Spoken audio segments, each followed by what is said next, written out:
어느 시대든지 은혜가 적어서 문제가 된 시대는 한 번도 없습니다. 문제는 우리의 믿음이 적어서, 우리가 영적으로 무지해서 부어주신 그 은혜를 누리지 못함에 있습니다. 우리에게 필요하고 넉넉한 은혜가 이미 여기 와 있다는 사실을 우린 깨달아야 합니다. 하나님이 우리에게 주신 은혜가 무엇인지 그것을 깨닫고 믿음으로 누리는 그런 삶이 오늘 성도들의 오늘의 삶이어야 하는 것입니다. 본문은 주님이 우리에게 주신 은혜에 대하여 말씀하고 있습니다. 우리 주님은 본래가 부요하신 분이셨는데 그분이 가난해지셨습니다. 하늘의 영광 다 내어 버리시고 불편한 한계가 있는 인간의 몸을 입으시고 이 땅에 오셨을 뿐만 아니라 사람들에게 실어 버림받고 십자가의 수치를 겪으시고 못 박혀 그 고통의 죽음을 우리를 위해서 죽으셨습니다. 부요하신 주님께서 모든 것을 우리에게 주시기 위해서 친히 이같이 가난해지신 것입니다. 그 이유를 무엇 때문에 그랬냐고 오늘 본문이 그 이유를 설명하고 있는데 그것은 저와 여러분 우리를 부요하게 하시기 위함이라고 말씀하고 있습니다. 이미 주님께서 이 땅에 인간의 몸을 입으시고 십자가에 죽으신 구속의 사건은 역사 이전에 이미 우리가 살고 있는 이 역사 이전에 되어진 이미 주어진 하나님의 크고 놀라운 은혜입니다. 변함이 없는 하나님의 사랑입니다. 이제 주님이 하신 이 일로 인해서 저와 여러분 우리들이 부요를 누릴 만한 특권이 주어진 것입니다. 우리 주님의 넉넉함을 나의 것으로 누리며 오늘을 살 수 있는 그런 특권이 주어진 것입니다. 그럼에도 우리가 오늘 여전히 가난하게 초라하게 그렇게 인생을 산다면 그리스도의 그 희생에 대하여 무지한 것이고 아니면 그 은혜를 무시한 결과여서 그건 큰 비극이 아닐 수 없습니다. 본문이 말씀하고 있는 부요는 물질적인 부요만을 말하지 않습니다. 오히려 영적인 의미가 훨씬 더 크고 많죠. 언제든지 누구에게든지 영적으로 나눠줄 것이 있는 거룩한 영향을 끼치는 그런 삶을 우리로 넉넉히 살게 하시겠다는 약속의 말씀입니다. 어떻게 주님이 이미 주신 그 은혜를 오늘 내가 누리며 살 수 있을 것인가? 오늘 세 가지 원리를 함께 나누면서 또 우리 신앙을 점검하고 또 그런 은혜를 누리며 살 수 있는 또 다른 출발의 시간이 될 수 있기를 바랍니다. 첫째로 생각하는 것을 통하여 이 은혜를 누리게 됩니다. 이른바 생각의 원리 그렇게 말해도 좋습니다. 우리 인간에게 있어서 생각은 대단히 중요합니다. 사무엘 스마일즈는 이렇게 말했습니다. 생각을 심으라 행동을 거둘 것이다. 행동을 심으라 습관을 거둘 것이다. 습관을 심어라 운명을 거둘 것이다. 생각이 행동을 낳습니다. 그래요. 가봐야지 가고 싶네 그렇게 자꾸 생각하면 결국 가게 됩니다. 한 번 가는 것 처음 가는 건 어렵지만 한 번 가면 그게 행동이 한 번 되면 그 다음에 그것이 되풀이 되어져서 습관이 됩니다. 그리고 습관은 그 사람의 운명을 결정짓습니다. 그래서 그 과정을 딱 생략하고 시작과 끝을 얘기하면 생각이 곧 그 사람의 운명이다. 그렇게 말해서 좋습니다. 잠언 23장 7절에 보면 대저 그 마음의 생각이 어떠하면 그 위인도 그리한즉 그 사람의 생각이 그 사람의 위인됨을 결정한다고 성경도 말씀하고 있습니다. 신약 성경에 보면 예수님께서 귀신을 내어 쫓으셨는데 사람들이 바알세불 들려서 저런 일을 한다 그렇게 생각했어요. 그런데 성경에 보니까 저희 생각을 아시고 우리 주님은 그 같은 생각을 갖고 있는 사람들의 생각을 이미 보시고 아셨다 그런 말씀입니다. 성경에 230회 이상 생각이라고 하는 단어를 기록해 주고 있는데 그것은 성경이 인간의 생각을 굉장히 중요하게 본다는 의미입니다. 생각이 중요하다는 것은 생각이 통로가 되기 때문에 그렇습니다. 생각을 통하여 하나님을 만납니다. 그래서 생각이 중요합니다. 여러분 헬렌 켈러 아시죠? 인생의 삼중고를 가지고 태어나서 참 스스로 억제하지 못하고 자기 생명을 끊으려고 했던 비극적인 그런 사람이었습니다. 그런데 그에게 살리반이라고 하는 여교사가 나타나서 그의 인생을 변화시켰죠. 그래서 이렇게 했다 그래요. 제일 처음에 손에다가 물을 만져주고 손바닥에다 WATER 물이라고 써줬습니다. 물이라고 써주고 또 만지게 했습니다. 그러면서 물이라고 하는 개념을 최초로 이해하게 되고 의자를 만지고 어머니 얼굴을 만지고 이래서 이제 세상에 있는 개념들을 하나하나 이해해 가기 시작합니다. 그가 많은 것들을 이해하게 되었을 때 후일에 그런 얘기를 합니다. 내가 살리반을 통해서 세상을 배우고 여러 가지 것들을 이해하고 알게 됐는데 그 중에 힘들었던 것, 가장 힘들었던 것 두 가지가 있는데 한 가지는 사랑이었습니다. 사랑을 그렇게 이해한다는 게 얼마나 어려웠겠어요. 그 다음에 그보다 더 힘든 것이 있었는데 그것은 하나님을 이해하는 일이었습니다. 그런데 그는 거기에 그렇게 강조하여 말합니다. 그런데 놀라운 사실은 내가 하나님의 개념을 이해했을 때 내 속에서 환희가 터졌습니다. 왜냐하면 그분은 내가 그분의 이름이 하나님이라는 것을 몰랐을 뿐이지 그분은 내 생각 속에 내 마음 속에 살아계셨어. 내가 좌절하고 포기하고 절망할 때마다 소망과 위로를 주시던 분이셨습니다. 내가 이제 그분이 누군지를 알게 됐습니다. 여러분 그래요. 앞도 보지 못하고 듣지도 못하고 말하지 못했던 헬렌 켈러가 그 고통의 연속인 삶의 한 가운데서 생각을 통하여 찾아오신 하나님을 벌써 만나고 알고 있었다는 놀라운 사실을 발견하게 됩니다.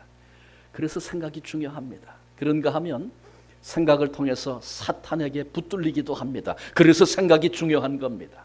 가룟 유다에 대한 이야기를 성경이 설명하고 있는데 그렇게 말합니다. 가룟 유다가 사탄이 가룟 유다에게 예수를 팔고자 하는 생각을 넣어주었다. 처음에는 생각을 줍니다. 그리고 마지막에는 사탄이 유다 속으로 들어갔다. 성경이 그렇게 표현합니다. 그러니까 생각을 먼저 점령하고요. 그거 내주면 그 다음에 인생 전체가 붙들리게 된다. 그런 얘기입니다. 새가 머리 위를 날아갈 수는 있으나 둥우리를 틀도록 버려두어서는 안 된다. 그런 말이 있습니다. 사탄이 주는 생각들이 문득문득 내 머리에 떠오를 수 있는 것, 그건 누구든지 막을 수 없습니다. 그러나 그것이 내 생각 속에 둥우리를 틀고 집을 짓고 거기 거하여 살도록 그렇게 버려두는 어리석음을 범해서는 안 된다. 그런 얘기입니다. 우리가 생각의 위생을 지켜야 하는데 유행병이 돌 때 위생이 굉장히 중요하죠. 그것 때문에 위생을 못 지키면 많은 사람이 희생을 당하기도 합니다. 그런데 그것보다 더 중요한 것이 생각의 위생입니다. 잠언 4장 23절에 모든 지킬 만한 것 중에 더욱 내 마음을 지키라. 생명의 근원이 이에서 남이니라. 생각해야 할 것, 생각하지 못하는 것, 비극입니다. 여러분 에스키모인들이 늑대를 어떻게 잡는지 혹시 아십니까? 저 책을 통해서 봤는데 이렇게 한답니다. 칼을 아주 날카롭게 간대요.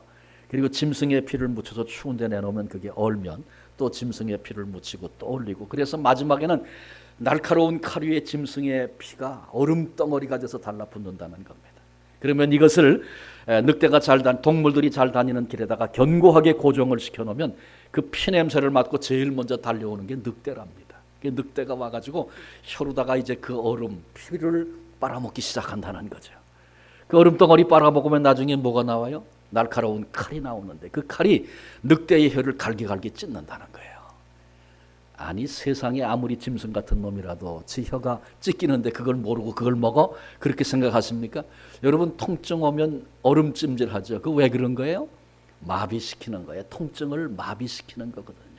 이 혀로다가 얼음을 빨아먹으면 짐승피를 얼음덩어리를 빨다가 혀가 마비가 돼서 지 혀가 찢기는 건 모르고 다 갈기갈기 찢길 때까지 빨아먹는다는 거죠. 그러면 그 찢긴 혀로 자기 피가 나오는 거예요. 그 짐승의 피를 먹다가 나중에 그게 지 피인지 짐승 피인지 모르고 혈관에 있는 피가 다 위로 들어가서 배가 뚱뚱 불러서 죽어 넘어진다는 겁니다. 그러면 에스키모인이 가서 그냥 죽은 거 끌고만 오면 된다 그래요. 저는 그 글을 읽으면서 늑대만 그렇게 죽는 게 아니다 그런 생각을 했어요. 아까도 말씀드렸지만 사탄이 우리 생각에 적은 부분 하나 붙잡습니다. 생각 하나 넣어줍니다. 그래서 그것이 우리를 마비시키고 점점 더 커지고 점점 더 커지고 그래도 아무 상관없는 그런 삶을 살게 하다가 마침내 멸망의 자리로 우리를 끌고 간다는 사실을 기억해야 합니다. 골로새서 3장 2절은 이렇게 말합니다. 위의 것을 생각하고 땅의 것을 생각하지 말라. 로마서 8장 6절은 육신의 생각은 사망이요 영의 생각은 생명과 평안이니라 말씀하고 있습니다. 우리가 만난 사건과 문제 앞에서, 뜻밖의 상황 앞에서 거기서도 위의 것을 생각하고 예수 그리스도의 고난과 십자가를 생각하고 주님 안에 있는 사람은 여전히 평안과 생명을 소유하고 달라진 존재로 이 땅을 살아가게 될 것입니다.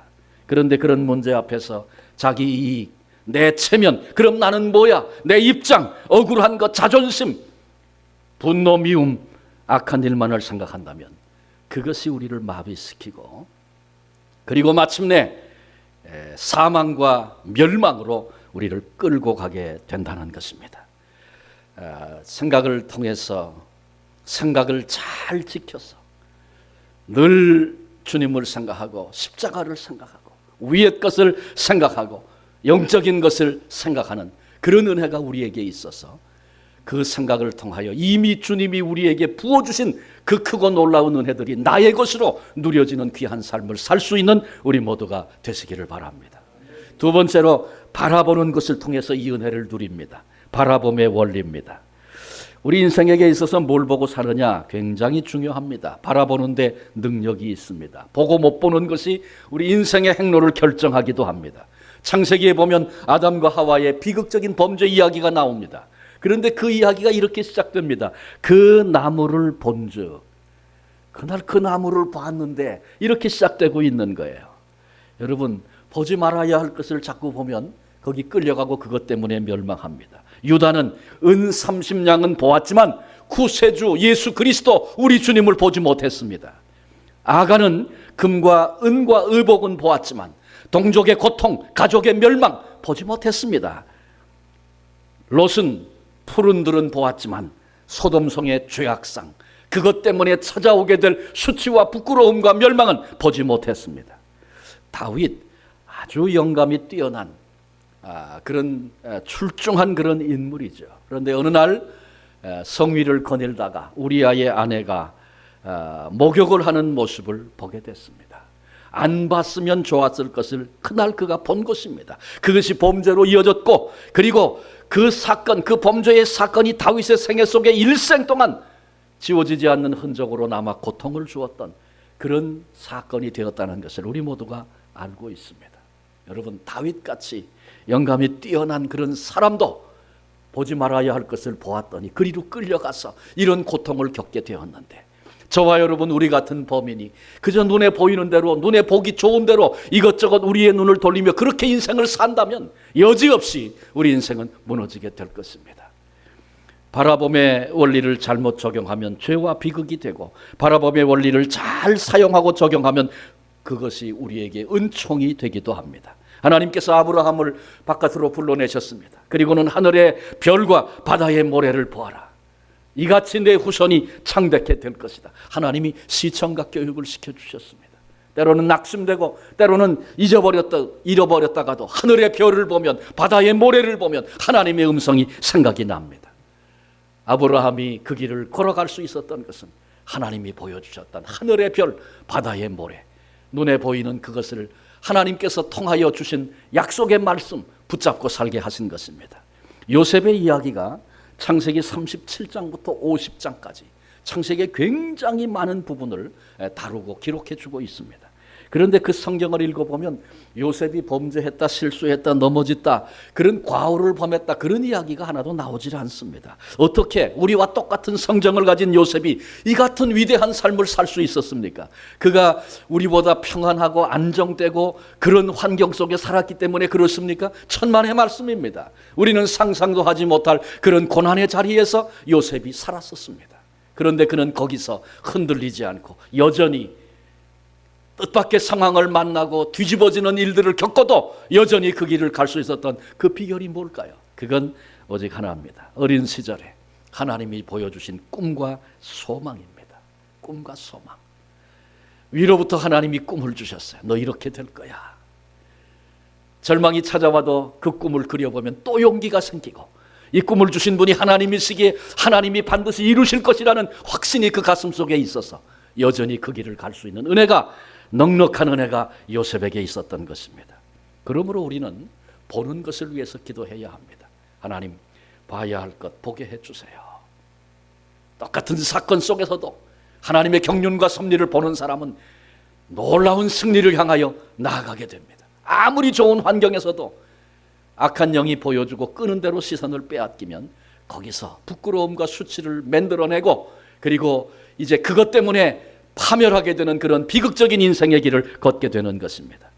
우리가 보는 것을 위해서 기도해야 할 뿐만 아니라 특히 부모된 이들은 자녀들의 보는 것을 위해서 기도해야 합니다.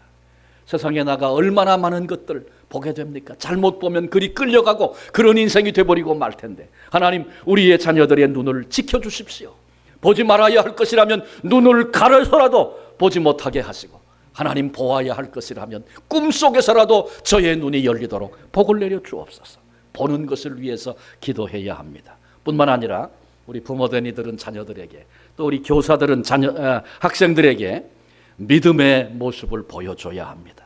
어려움을 만났을 때 저렇게 하는 거구나. 어려움을 만났을 때 하나님 앞에 무릎 꿇는 모습 보여줄 수 있다면, 어려울 때 하나님 앞에 나가야 합니다. 수없이 가르치는 것보다 훨씬 더 효과적으로 우리 자녀들에게, 학생들에게 그런 삶의 방식이 각인될 것입니다. 그래서 믿음의 모습을 보여줘야 합니다. 좋지 않은 모습, 그저 우리 아이들이 우리 엄마, 우리 아빠 그러면 맨날 부부싸움 하는 모습, 그것만 생각이 난다면 우리 아이들의 미래 그리 밝지 못합니다. 우리 어머니, 아버지 그렇게 많이 배우거나 아니면 많이 가진 분 아니었는데 아침에 일어나면 하나님 앞에 기도하던 그 모습이 내 눈에 어른어른 기억이 나고, 조용한 시간 하나님 앞에 나가 묵상하고 말씀 읽던 그 모습이 우리 자녀들 가슴 속에 새겨져 있다면 어떤 시대를 만나도 그들이 하나님 안에서 승리의 길을 걸어가게 될 것입니다. 캐나다에 제가 시간이 한계가 있어서 다 말씀 못 드리겠네요. 한 가지만 말씀드릴게요. 연곡교회라고 있습니다. 우리 사모님은 잘 아실 텐데 해변가의 조그만 교회입니다. 제가 대관령교회 있을 때, 대관령교회 그런 것 같아요. 있을 때 그 강원 동주방이 체육대회를 했어요. 그래서 그 공설운동장을 빌려가지고 지방 내에 있는 한 30여 개 교회가 모여서 체육대회를 하는데, 아침에 교회 예배 드리고 그 다음에 족구도 하고 배구도 하고 축구도 하고 여러 운동 경기를 하고 제일 마지막에 릴레이 경기를 했어요. 근데 연곡교회는 자그마한 교회여서 다른 종목은 출전을 못하는 거예요. 그래서 릴레이 한 종목 출전했어요. 그러니까 개회 예배 드리고 저녁 때 릴레이 할 때까지 기다린 거예요. 기다리기만 했겠어요? 연습도 얼마나 많이 했겠어요? 릴레이 이렇게 했어요. 목회자 대표, 그 다음에 남전도회 대표, 여전도회 대표, 학생회 대표, 이렇게 각 기관들 대표들이 릴레이를 하는 거예요. 바톤 터치하는 거 아시죠? 이제 여러 교회니까 조를 짜서 했어요. 처음에 저희 조가 아니어서 저는 이제 단상에 올라가서 경기하는 걸 이렇게 보고 있는 거예요. 근데 제 바로 앞에가 여전도회 대표들이 이렇게 딱 서 있는데, 이분이 한 분이 굉장히 막 흥분을 했어요. 그래서 바톤 탁 받아갖고 뛰는 연습을 또 하고 그래요. 제가 보고 있으니까 굉장히 이분이 긴장을 하고, 그러니까 그분이 연곡교회 그분이에요. 그러니까 아마 거기에서 제일 잘 뛰니까 나왔겠죠. 근데 이분이 몇 번을 연습을 하다가 결정을 내렸어요. 어떻게 결정을 내렸냐면, 이건 아무래도 위험하다. 바톤 더 떨어뜨리면 끝난다. 그래서 이분이 결정 내리기를 이렇게 돌아서서 정확하게 받고 그 다음에 돌아서서 뛰는 게 훨씬 더 안전하겠다. 이렇게 결정을 내린 것 같아요. 제가 위에서 이렇게 보니까. 그래서 이렇게 딱 돌아서가지고 지금 기다리고 있는 거예요. 근데 첫 번째 남전도회가 뛰었는데 연곡교회 남전도회가 1등을 했어요. 제일 먼저 들어오는 거예요. 그러니까 이분이 여기라고 막 소리를 지르니까 쏜살같이 달려와서 바톤을 줬어요. 이 여전도 회원이 바톤을 받자마자 달리기를 시작했어요. 근데 한 가지 잊어버렸어요. 뭘 잊어버렸냐면 돌아서는 걸 잊어버리고 오던 대로 그냥 달리기를 시작을 했어요. 와! 그러고 웃었어요. 근데 이 사람은 그것도 모르고 한참을 뛰다가 정신을 차리고 보니까 거꾸로 뛰고 있는 거예요. 다시 돌아서 뛰었어요. 그날 연곡교회가 굉장히 열심히 했는데 꼴찌했어요. 저는 그걸 보고 큰 교훈을 하나 얻었어요. 빨리 뛰는 것 중요하죠. 열심히 하는 것 중요하죠. 그보다 더 중요한 거 있어요. 방향이에요, 방향. 어느 목표를 향해서 뛰느냐.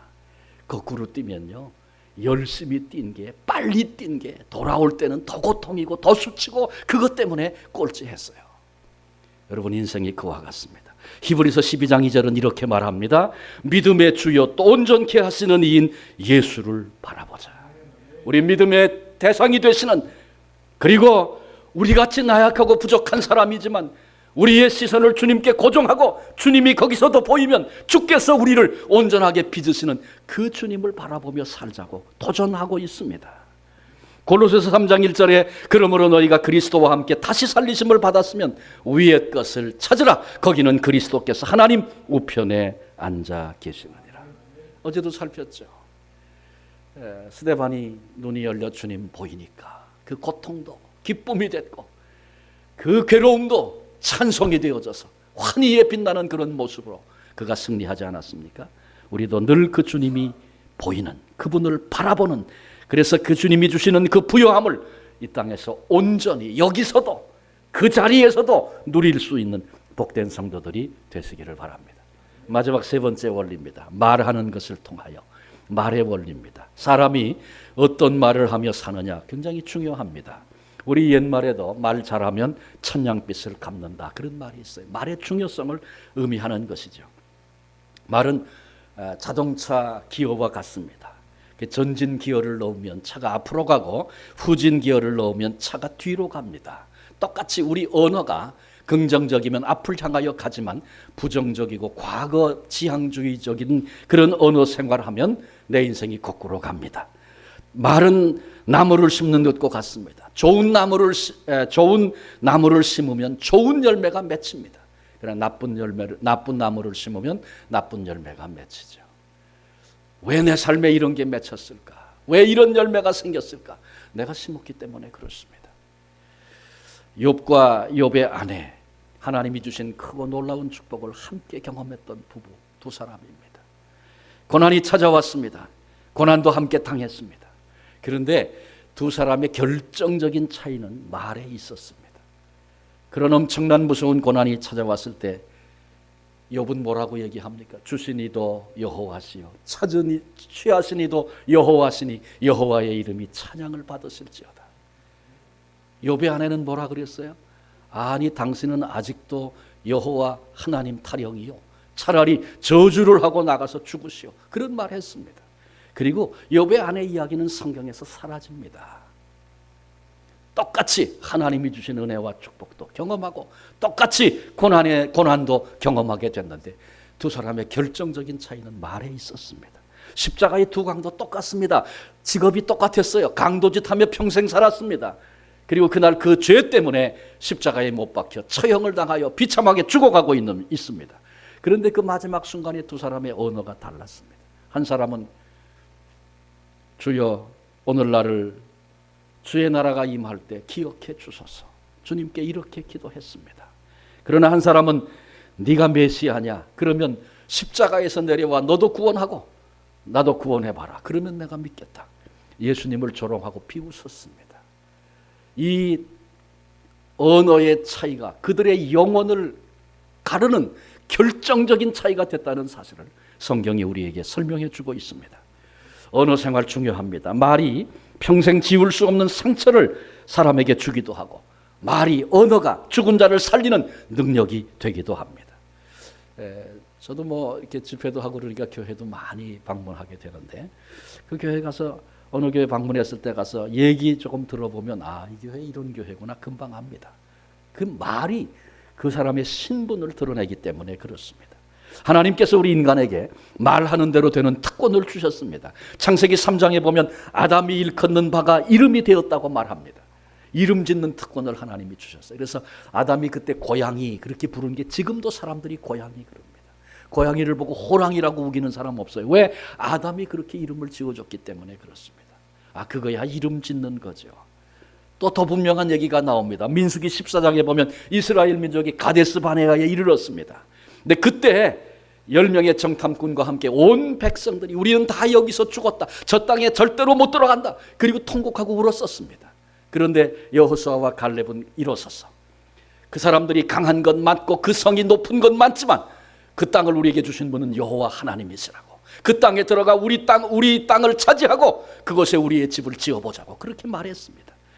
그런데 그때 하나님이 나타나셔서 말씀하셨죠. 내 귀에 들린 대로 하리라.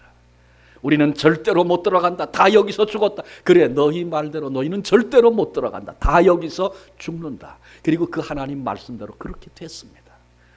광야 1세대가 다 광야에서 죽어 넘어졌습니다. 그런가 하면 여호수아와 갈렙, 그 땅은 하나님이 우리를 위해 주신 땅이라고 들어가 차지하자고 말했던 그들의 말을 들으시고 그대로 하리라 그렇게 말씀하실 뿐만 아니라 여호수아와 갈렙으로 하여금 그 땅에 들어가 그 땅을 차지하는 놀라운 복을 경험하게 하셨습니다. 이게 말하는 대로 되는 거죠. 그러니까 우리가 말을 바꾸는 게 굉장히 중요해요. 근데 말대로만 되면 못할 게 뭐 있나? 여러분, 말 바꾸는 게 그렇게 쉽지 않습니다. 잘 안 바뀝니다. 그래서 우리가 씨름하고 고민해야 되는 겁니다.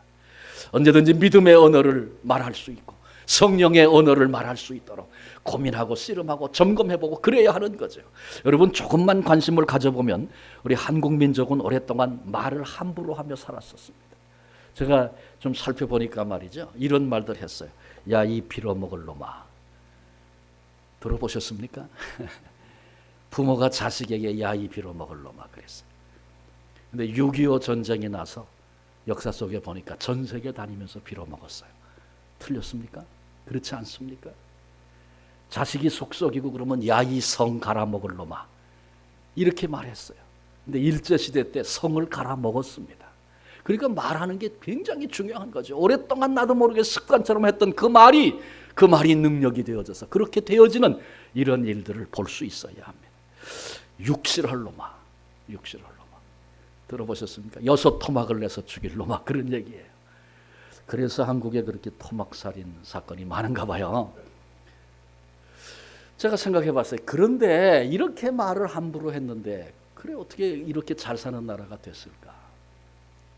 그것도 이유가 있더라고요. 애기 엄마가 애기 코 풀 때 뭐라 그래요? 야, 흥해라, 흥. 이건 뭐 농담입니다만은 그렇게 말하는 것이 중요합니다. 습관처럼 내 입에서 나오는 부정적인 언어, 불신앙의 언어, 다른 사람을 멸시하는 언어, 이런 거 고쳐져야 합니다. 믿음의 언어가 되고 하나님 기뻐하시는 언어가 되고, 여러분, 말이라는 건요, 속에 있는 게 밖으로 나오는 거예요. 그래서 그 사람의 말이 그 사람의 신분도 그 사람의 인격도 그대로 나타내고 보여주는 것입니다. 우리 말 속에, 내 언어 속에 세상의 것만 가득 차 있다면 나는 세상에 속한 사람입니다. 내 언어를 점검해 보니까 하나님의 사랑, 하나님의 영광, 하나님의 은혜, 그래서 주의 이름으로 축복하는 그런 언어로 가득 차 있다면 나는 하나님의 사람인 것입니다. 에디슨은 성경을 읽다가 마태복음 12장 36절 37절 앞에서 도전을 받습니다. 내가 너희에게 이르노니 사람이 무슨 무익한 말을 하든지 심판날에 이에 대하여 신문을 받으리니 내 말로 의롭다함을 받고 내 말로 정죄함을 받으리라. 주님이 하신 심판날에 관하여 하신 말씀인데, 무슨 무익한 말을 하든지 내 말로, 내가 한 그 말로 내가 정죄를 받고 내가 심판을 받게 될 것이다. 내가 한 말을 어떻게 또 듣나? 에디슨이 이 말씀을 읽으면서 고민을 했답니다. 그래서 연구해서 만든 것이 오늘날 녹음기라는 거예요. 그때는 축음기 그랬는데 이렇게 돌리면서 했다 그래요. 그래서 그걸 다 만들어서 연구를 해서 발명을 하고 이제 테스트를 했다 그래요. 돌리면서 노래도 불러보고 뭐 농담도 해보고 그리고 녹음을 했다는 거예요. 그리고 나서 다시 돌려보니까 이게 웬일입니까? 자기가 조금 전에 한 말이 농담도 토씨 하나 틀리지 않고 노래하며 까불던 것이 그대로 들려지는 것을 그가 들었습니다. 그리고 에디슨은 3일 밤낮을 금식하며 하나님 앞에 회개했답니다. 하나님, 사람이 만든 녹음기에도 토씨 하나 틀리지 않고 그대로 다 녹음돼서 나오는데 나는 하나님의 녹음기가 있는 건 몰랐습니다. 그때 그 사람하고 나만 있는 줄 알고, 그때 보는 사람 없고 아무도 없는 줄 알고 했던 그 말들, 그 말들이 적나라하게 드러나는 순간 내가 어떻게 하나님 앞에 설 수 있겠습니까? 하나님, 모르고 한 죄입니다. 내 언어에 잘못된 그 모든 죄악들을 하나님의 녹음기에서 치워주십시오. 여러분, 에디슨이 3일 밤낮을 그렇게 통곡하며 회개했다 그래요. 우리는 어떻습니까? 내가 한 말들, 온 천하에 밝히 드러나는 그 순간이 있을 때 수치스러워서 스스로 바위 뒤로 숨을 수밖에 없는 그런 순간이 우리에게 오지는 않을까요? 우리의 언어 속에 예수 그리스도의 십자가의 피의 흔적이 있는 그런 언어 하나님 되게 해 주십시오. 이제 말씀을 마치려고 합니다. 우리는 이미 하나님께로부터 부요한 삶의 그 넉넉한 자료들을 이미 받은 사람들입니다. 예수 그리스도의 희생의 십자가, 우리 주님이 온전히 가난해지셨습니다. 왜? 저와 여러분 우리를 부욕해 하시려고. 어떤 상황을 만나도, 어떤 사람을 만나도 그를 격려하고 그를 일으키고 나눠줄 것이 있는 부요한 자로 우리를 살게 하시려고 이 은혜를 주님이 우리에게 베풀어 주셨습니다. 야곱은 바로왕을 만났을 때 바로왕을 축복했습니다. 바로왕은 당대 세계 최고의 왕이었습니다. 그런데 저 시골 촌부인 야곱이 바로왕을 축복합니다.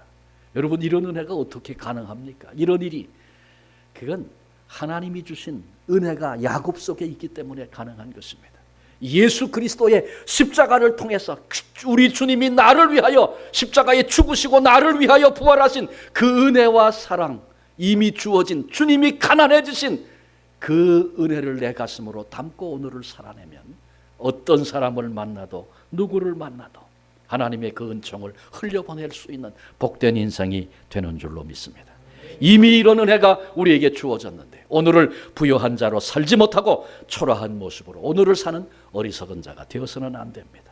오늘 우리 세 가지 원리 생각했죠. 생각하는 원리, 바라보는 원리, 말하는 원리. 근데 생각하고 바라보고 말하는 건 특별한 게 아닙니다. 하루에도 나는 아무 느낌 없이 늘 생각하고 늘 바라보고 늘 말하며 삽니다. 아주 삶의 일상적인 부분입니다. 근데 그것이 왜 그렇게 중요한 원리가 된다고 강조하고 있는 거예요? 여러분, 우리의 삶의 작은 부분, 예수 믿고 신앙 보이는 건 어떤 큰 문제와 사건에서만 하는 게 아니고 일상생활에 내가 오늘 순간순간 생각하는 그때마다 내가 눈을 들어 바라보는 것, 그때마다 내가 입을 열어 말하는 그저 작은 거 아무것도 아닌 것이지만 그때마다 믿음을 담아 소망을 담아 그렇게 말하는 삶. 일상의 작은 것, 그러나 소홀히 여기지 않고 되는 대로 생각하고 되는 대로 바라보고 되는 대로 말하고 그렇게 사는 것이 아니고 예수님께 붙어 있어 주님 안에 생각하고 주님이 보이시는 것 보기도 하고 주님의 그 은혜를 오늘 말로 표현하며 그렇게 살아가는 삶을 살아야 우리 주님의 그 부요함을 누리게 된다는 도전 앞에 우리 모두가 지금 서 있습니다. 우리의 생각, 우리의 바라봤던 것들, 우리의 언어 생활 한번 점검해보고 주님이 주신 그 은혜를 이 작은 원리들 하나하나를 통해서 누리며 그렇게 살게 하옵소서. 이런 소원을 가지고 주님의 은혜 안에서 승리하는 우리 모두가 되시기를 주님의 이름으로 축원합니다. 기도하시겠습니다.